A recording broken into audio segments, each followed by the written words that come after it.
O dente dos coelhos e dos roedores nunca para de crescer. Então, quais os cuidados e quais as informações que um tutor de coelho ou de roedor deve ter para manter a cavidade oral sempre saudável? O meu nome é Amanda Santielena e eu sou médica veterinária de animais silvestres e exóticos. E aqui nesse canal eu sempre vou trazer informações e orientações para os tutores desses pets. Bora lá?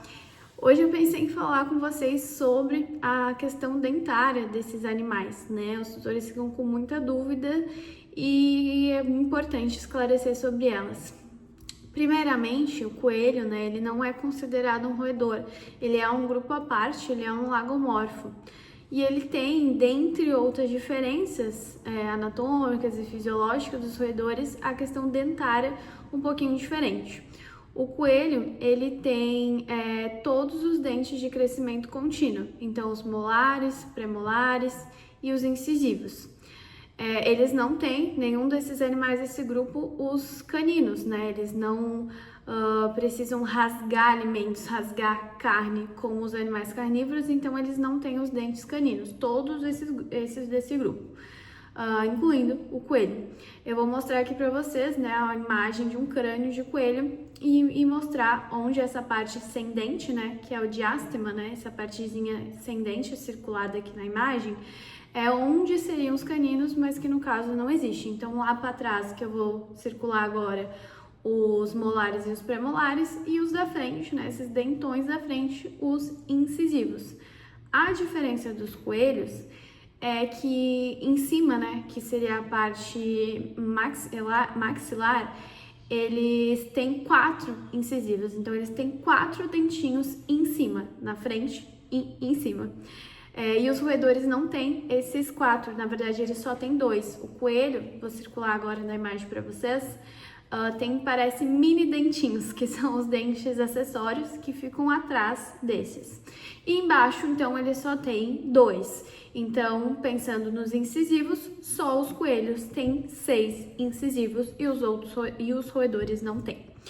Aí a gente tem 2 grupos, que são as chinchilas e os porquinhos da Índia. Eles são chamados de roedores caviomorfos. Os roedores caviomorfos, eles não vão ter, então, esses dentinhos acessórios, então eles não têm 6 incisivos, eles só têm 4 incisivos, 2 em cima e 2 embaixo. Vou mostrar uma imagem, né, de crânio para vocês verem. E os outros dentes, os molares e os premolares, que são os dentinhos pequenininhos que ficam lá atrás, eles também têm crescimento contínuo, eles também crescem ao longo da vida, vão estar sempre crescendo e sempre precisando desgastar toda essa boca.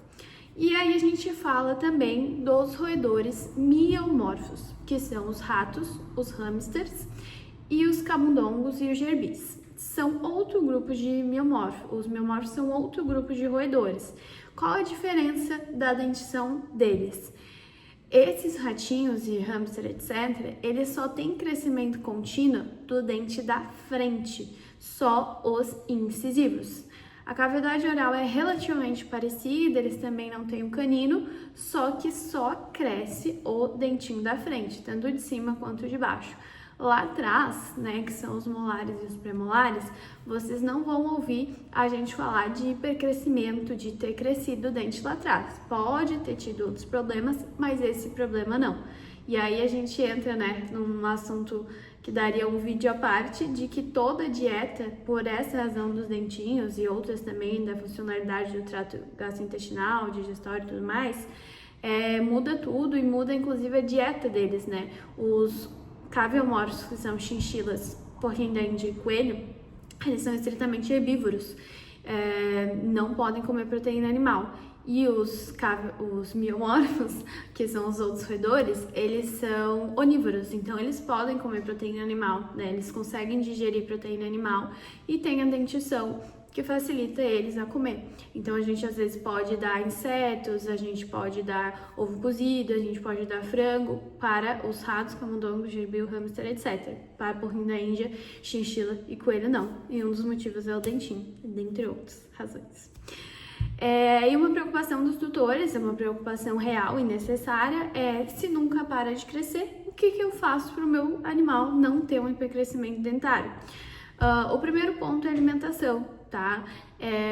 Falando mais aí, né, da galera que tem crescimento de todos os dentes ao longo da vida, né? Então, os caviomorfos e os coelhos, é muito feno para desgastar esses dentes, né? Feno, que é o capim desidratado, né?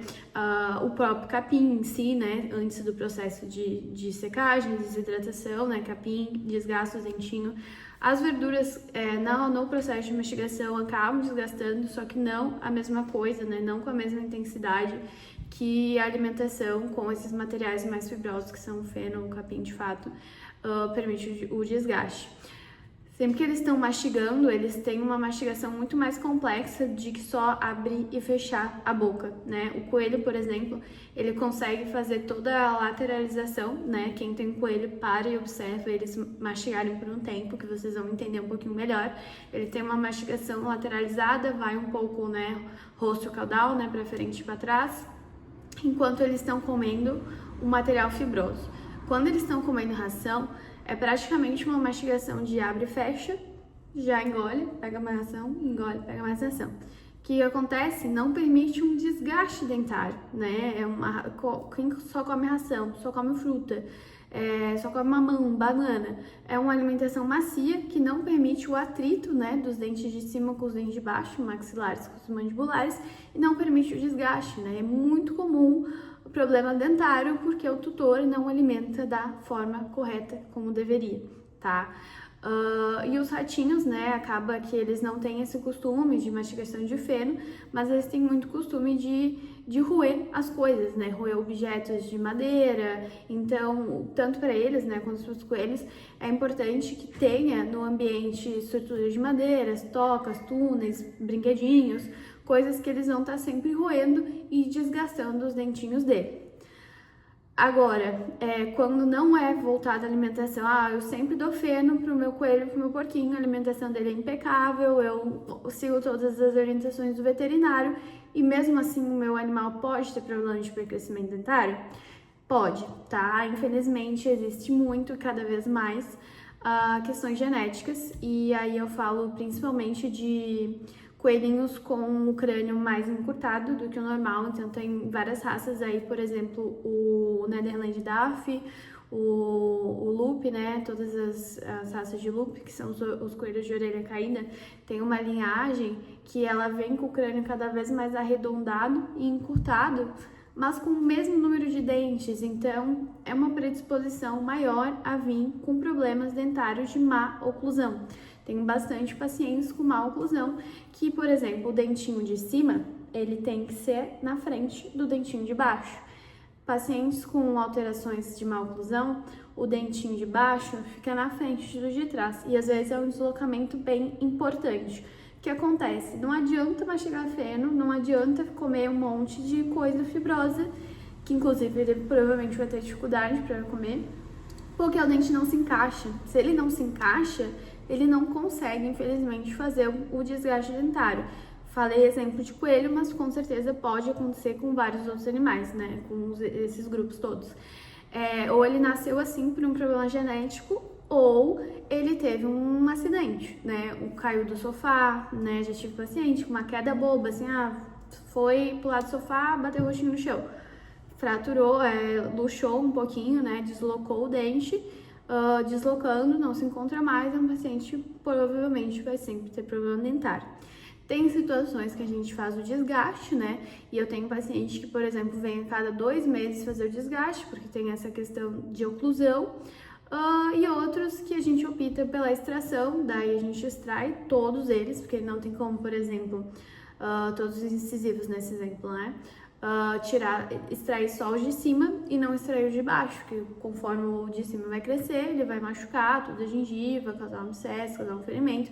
Então, o contralateral, né, ele muitas vezes precisa ser extraído também. Aí, quais dentes também vai depender de cada caso, né?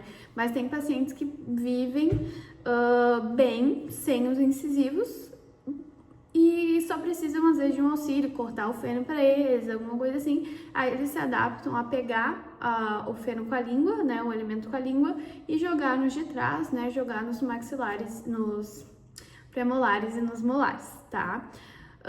Então, a gente tem que ter cuidado, né, com a questão da alimentação, com a questão de fornecer itens que eles possam estar roendo, com a questão de prevenir o máximo possível acidentes, algo que causa muita alteração, e aí bastante também nos roedores, ratos e hamster, é ficar puxando a gaiola, né? Ficar mordendo, roendo a gaiola.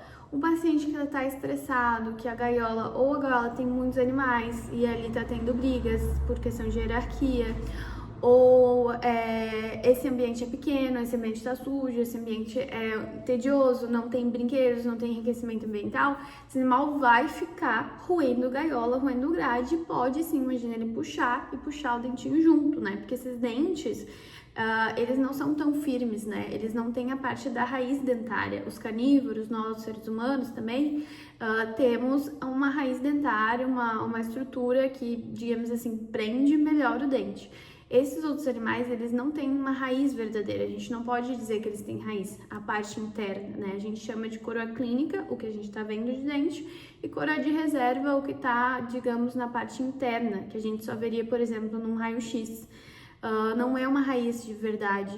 E às vezes só o que prende esses dentinhos são ligamentos, e são ligamentos que não são tão fortes assim. Então, puxando uma gaiola é sim super possível acontecer uma lesão e esse dentinho nunca mais se encontrar, beleza?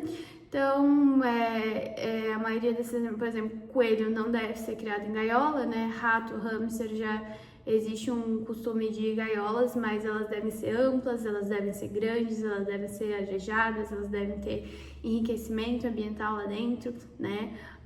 Sempre a questão do manejo como primeiro pilar da saúde e prevenção de problemas de saúde nesses animais. O que vocês acharam do vídeo? Mandem dúvidas se tiverem, mandem seus relatos aqui nos comentários e não esqueçam de se inscrever no canal para receber mais informações. Até o próximo vídeo.